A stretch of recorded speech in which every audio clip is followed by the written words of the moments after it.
आपको pillow cover पे one stroke painting सिखा रही हूँ। तो इसके लिए रिक्वायर्ड मटेरियल है, एक तो बारीक ब्रश लगेगा हमको जो आउटलाइनिंग बनाने के लिए, और बाकी थोड़े से इस टाइप के हार्ड ब्रश लूँगी तो उससे स्ट्रोक बहुत अच्छे आते हैं। जो पुराने आपके ख़राब ब्रश हो वो लेंगे तो ज़्यादा अच्छे स्ट्रोक आएंगे। और फैब्रिक के लिए वैसे तो ये फैब्रिक कलर्स अलग से आते हैं, ये भी ले सकते हो और आप एक्रेलिक भी कलर ले सकते हो, क्योंकि फैब्रिक कलर में सारे हमको शेड नहीं मिलते हैं तो कुछ हमको एक्रेलिक के लेने ही पड़ेंगे। और जो ये पिलो कवर है, पिलो कवर पे कभी भी डायरेक्ट पेंटिंग नहीं करें। अगर आप चाहें तो रिंग लगा के भी कर सकते हैं। अगर रिंग लगा के नहीं करते हैं तो इसके अंदर कोई भी प्लास्टिक या न्यूज़पेपर जरूर डाल दें ताकि नीचे नहीं आए। तो मैं ये प्लास्टिक डाल रही हूँ, मैंने ये इसके अंदर प्लास्टिक डाल दिया है। अब मैं कलर स्टार्ट करूँगी। कलर्स आप अपने अकॉर्डिंग कुछ भी ले सकते हैं। पहले मैं जो फ्लावर ले रही हूँ ये बड़े वाले फ्लावर हैं, ये मैं रेड कलर से बना रही हूँ। तो पहले मैं इसकी पूरी आउटलाइनिंग पतले ब्रश से इस तरह से करूँगी। तो ये मैं पतले ब्रश से इस तरह से लाइंस कर रही हूँ। आप इसमें थोड़ा सा फिनिशिंग का ध्यान रखें, और जहाँ जहाँ पे भी आपको ये फ्लावर बनाना है पहले दोनों की आउटलाइन एक साथ कर देंगे और उसके बाद ही हम शेडिंग करेंगे। तो शेडिंग किस तरह से करनी है वो फिर मैं आपको बताऊंगी। अभी मैं आउटलाइन कर रही हूँ इस तरह से। अगर आपको थोड़ा ध्यान रखना है, और अगर कलर बहुत ज़्यादा, वैसे मेरे तो थिक नहीं है, ये करीब 1.5-2 साल पुराने कलर हो गए फिर भी इतने थिक नहीं हैं, प्रॉपर लग रहे हैं मुझे, तो मैं डायरेक्ट ही कर रही हूँ। अगर आपको लगते तो इसमें मीडियम मिक्स कर सकते हैं या हल्का सा 1 ड्रॉप वाटर भी मिक्स कर सकते हैं। मीडियम करने से ये होता है कि थोड़े स्प्रेड नहीं होते हैं। तो इस तरह की ये पोरिंग मीडियम जो आते हैं वही हमको इसमें मिक्स करना है, और इस तरह से पूरी लाइन्स हम करते जाएंगे। मैं तो नहीं मिक्स कर रही हूँ क्योंकि मेरे को थिकनेस बराबर ही लग रही है। ब्रश अच्छा होना चाहिए, अगर ब्रश अच्छा होगा तो आपकी आउटलाइनिंग भी फास्ट होगी, अदरवाइज टाइम ज़्यादा कंज्यूम होगा आपका। तो इस तरह से मैं सारी आउटलाइन कर रही हूँ। पहले आपको ट्रेसिंग करनी है।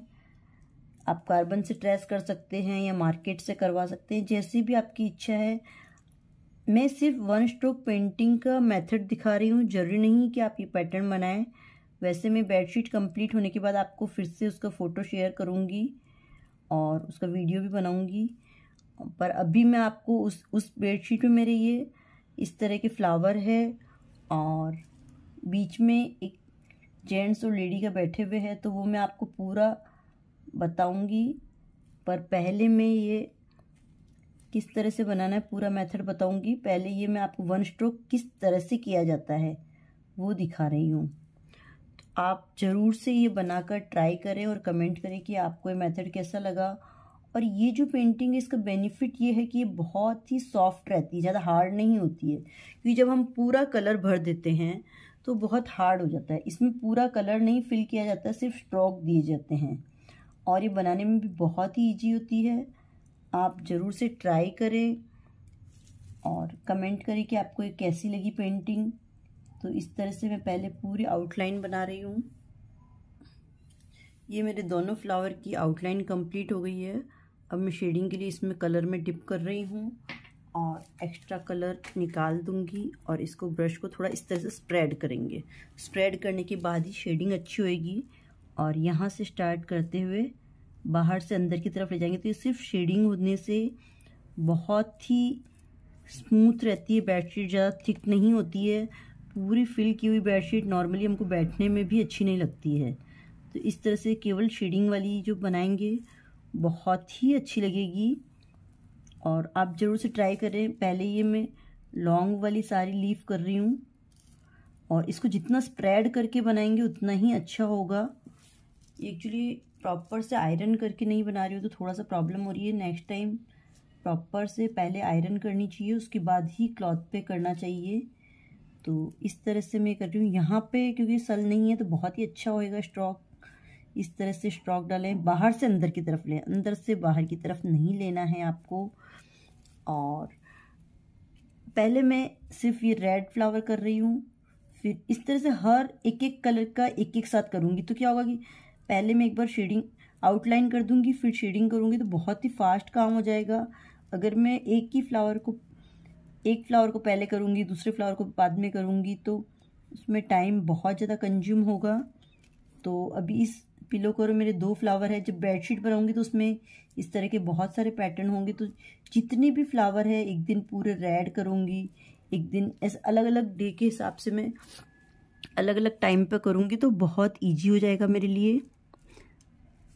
तो ये इस तरह से मैं कर रही हूँ, और इसकी पूरा ड्राई होने तक इसको कभी भी बेडशीट को फोल्ड नहीं करनी चाहिए।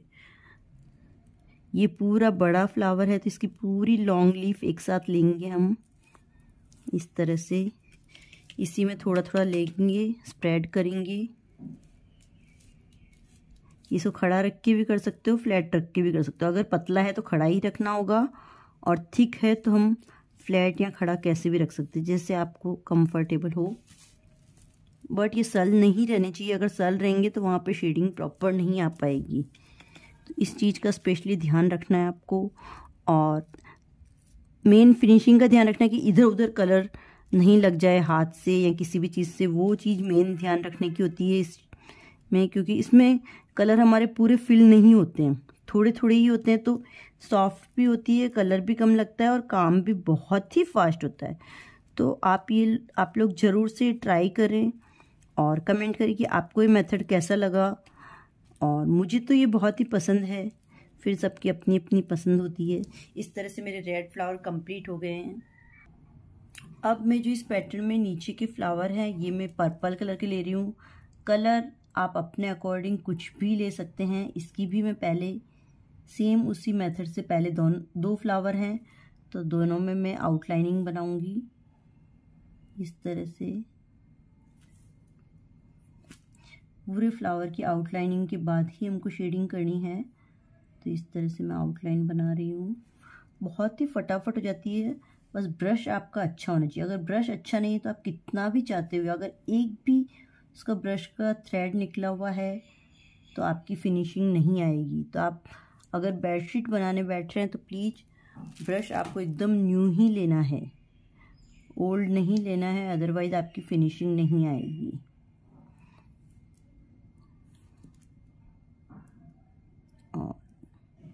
एक बार लेते तो एक लीफ ऑलमोस्ट एक बार के कलर से हो ही जाती है। कलर की थिकनेस प्रॉपर होनी चाहिए। अगर कलर पतले हैं तो आपके स्प्रेड होंगे, और अगर थिक ज़्यादा है तो वो स्मूथ नहीं चलेंगे। तो इस तरह से फ्लावर करेंगे। इस तरह से मेरे दोनों फ्लावर कंप्लीट हो गए। अब मैं इसकी शेडिंग कर रही हूँ। सेम वही मेथड है, मैंने वही कलर लिया है जो आउटलाइनिंग ली है। इसको इस तरह से थोड़ा सा स्प्रेड करूँगी, और ये थोड़े छोटे हैं तो मैं इसको खड़ा रख रही हूँ इस तरह से, और ये इस तरह से शेडिंग करूँगी फ्लावर के अंदर। वो ध्यान रखना है कि बाहर नहीं जाना चाहिए कलर, अदरवाइज़ वो बिल्कुल अच्छा नहीं लगेगा। तो इस तरह से शेडिंग बहुत ही ईजी है, और हर कलर में सेम मेथड वही है। आउटलाइनिंग करके मैं शेडिंग कर रही हूँ। इस तरह से मेरे दोनों फ्लावर कंप्लीट हो गए हैं। अब मैं ग्रीन पार्ट लूँगी। ग्रीन के लिए भी वही कर रही हूँ मैं कि सबसे पहले मैंने इसकी आउटलाइन बनानी है। तो ये मैं आउटलाइन बना रही हूँ।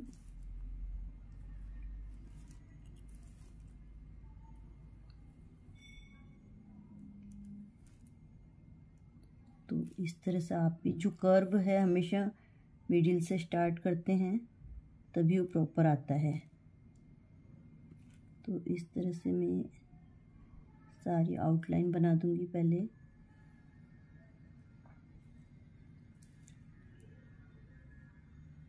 इतनी भी आउटलाइन है इसकी पहले कर दूंगी मैं।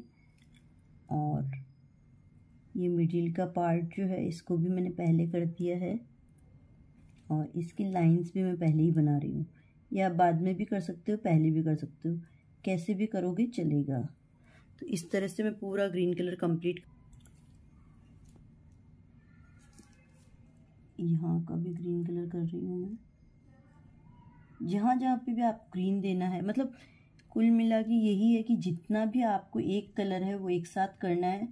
अगर अलग अलग कलर आप करने बैठेंगे तो आपको टाइम बहुत ज़्यादा कंज्यूम होगा, और आप करते करते बोर हो जाएंगे, क्योंकि और कलर भी बहुत वेस्ट होगा। क्योंकि बार बार करने से क्या होता है कि कलर भी बहुत ज़्यादा वेस्ट होता है, एक बार एक तरह का काम किया तो एक ही ब्रश उठाया, उसका काम कंप्लीट किया, तो उससे कलर भी सेव होता है प्लस अच्छा भी बनता है और टाइम भी सेव होता है। आपका कलर और टाइम दोनों सेव करने के लिए यही किया जाता है कि एक बार में जितनी भी आउटलाइनिंग है सारी कंप्लीट कर दें।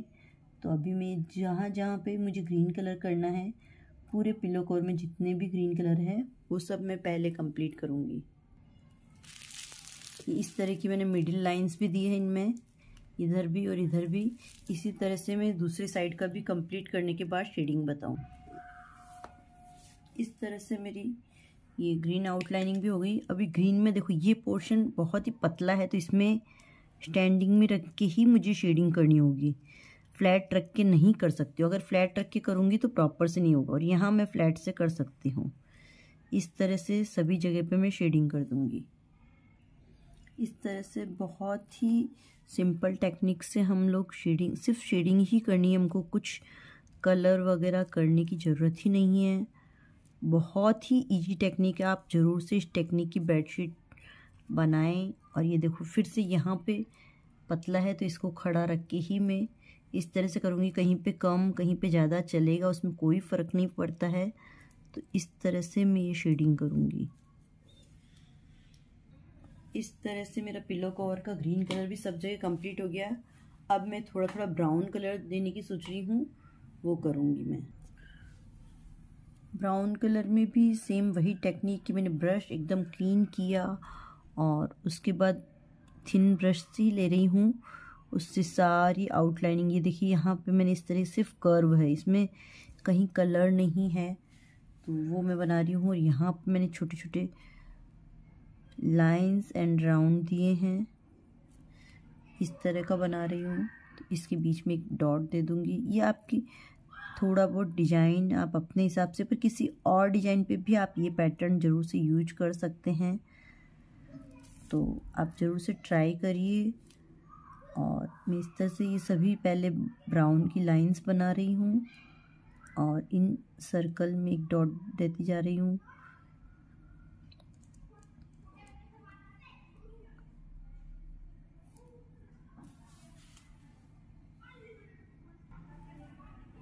यहाँ पे भी इस तरह का बना हुआ पैटर्न, तो ये कर्व आप बहुत ही फिनिशिंग से और अच्छे बनाए तभी सुंदर लगेंगे, अदरवाइज सुंदर नहीं लगेंगे। और इस तरह से सभी लाइन कंप्लीट करूँगी। इधर के भी मैं सर्कल इस टाइप की स्टैम्प ये बनी हुई है, ये मैं ब्राउन से, अगर कहीं पे आपका छूट जाता है या लाइट आता है कलर तो आप दोबारा भी कर सकते हैं। ट्राई करें कि एक ही बार में अच्छा आ जाए, बट अगर कहीं पे छूट जाता है तो दोबारा करें, क्योंकि लाइन की थिकनेस बराबर होगी तो बहुत सुंदर दिखेगा, अदरवाइज़ वो उतना सुंदर नहीं दिखेगा। तो इस चीज़ का ध्यान रखें। ये मैंने एक डॉट डाला, दूसरा डॉट,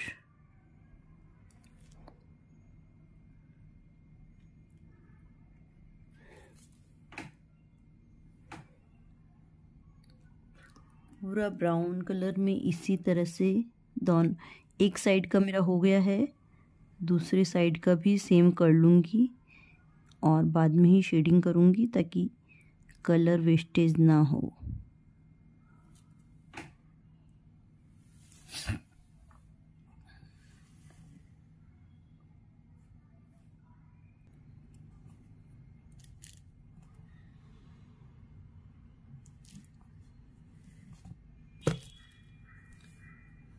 इस तरह से मेरा ये पूरी ब्राउन आउटलाइनिंग भी हो गई है।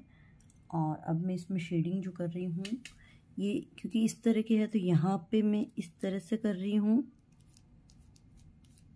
बहुत ही हल्के हल्के हाथ से थोड़ा थोड़ा दूंगी और इधर की तरफ थोड़ा थोड़ा करते हुए इस तरह से हल्के हल्के शेड दूंगी। सिर्फ ब्राउन में ज़्यादा शेडिंग है ही नहीं, तो इस तरह का मैं शेडिंग दे रही हूँ। और इस तरह से देखिए आप, बहुत ही जल्दी ये मेरा पिलो कवर कंप्लीट हो गया है। आप देखिए पूरा पिलो कवर है, इस तरह से बहुत ही जल्दी कंप्लीट हो गया। आप ज़रूर से ट्राई करें और कमेंट करें कि आपको कैसा लगा। और इस तरह से मैंने कंप्लीट किया है। Thank you for watching. मेरे ये दोनों पिलो कवर कंप्लीट हो गए हैं, तो इनको हम सूखने देंगे। पूरा ड्राई होने के बाद इनके अंदर का प्लास्टिक निकालेंगे और करीब 24 आवर्स के बाद में हम इसको बैक साइड से प्रेस करेंगे तो ये कलर और भी फास्ट हो जाएंगे। इस चीज़ का आप ज़रूर ध्यान रखें। और मेरे वीडियो को अच्छा लगा हो तो लाइक और शेयर करें और कमेंट करें कि आपको कैसा लगा। जल्द ही मैं इसकी आपको बेडशीट का भी वीडियो भेजूंगी।